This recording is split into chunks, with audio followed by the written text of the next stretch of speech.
can Netflix spend $320 million, $320 million, $320 million on a movie without it being released in theaters for any chance to earn the money back? Surely they can't expect to bring in 32 million new account signups to recoup the cost? What's going on here? 1. Netflix reported over 300 million paid subscribers at the end of Q4 2024 if you take a monthly subscription cost of $10, super conservative average to account different tiers. For as an average, that's $3 billion a month in revenue. 2. That's about 3 days revenue for Netflix. The theory is that these special products retain Star users, getting them to keep paying Netflix's even rising subscription fee instead of canceling. 3. Netflix adds 6 million subscribers every month, and remember, most of them stay around for more than a month.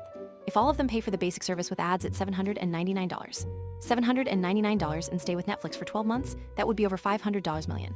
So yes, the economics adds up very well. Remember, Netflix has a range of subscription prices, so they can earn more than that. So they have to stop people from unsubscribing and joining other platforms, so they need something and compelling each month to keep on going. So they're trying to retain their current 300 million subscribers who are pumping at least $28 billion into the company every year. Plus, there's the old Hollywood accounting tricks. You can make profit on something with the project, not actually making a profit. Company pays other companies that they own or the management team own or are shareholders in, so that the company can lose money, but the people in charge make money.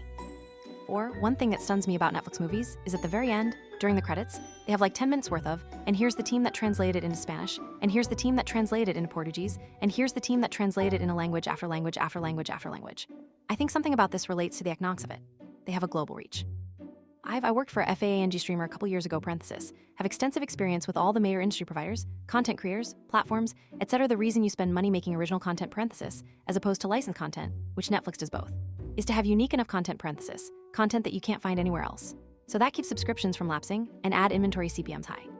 High engagement, MAU, HPC, means the customer perceives value and does not leave the service and advertisers having to make ad buys because they can't reach a Netflix MAU anywhere else. Your question now is the wrong perception. It's not how Netflix is going to get paid back for the cost of content, it generates revenue through subscriptions and ad revenue. It's how much content do they have to make, how much it costs, and the right portfolio to keep the existing subscriber metrics consistent, lapses down, and new subscriber count up. Original content also means that Netflix has some pricing power if they ever want to tweak pricing and or play with ad frequency on their ad model. This is the exact reason why just 10 years ago, Netflix was mostly licensed content, such as Disney, Marvel, The Office, etc., and they pivoted to original content such as House of Cards, Stranger Things, etc. Netflix knew that eventually if they didn't start creating their own content, the business would collapse as licensing got quickly pulled in favor of new streamers such as Disney, Peacock, etc. Separately, you typically have a portfolio of content.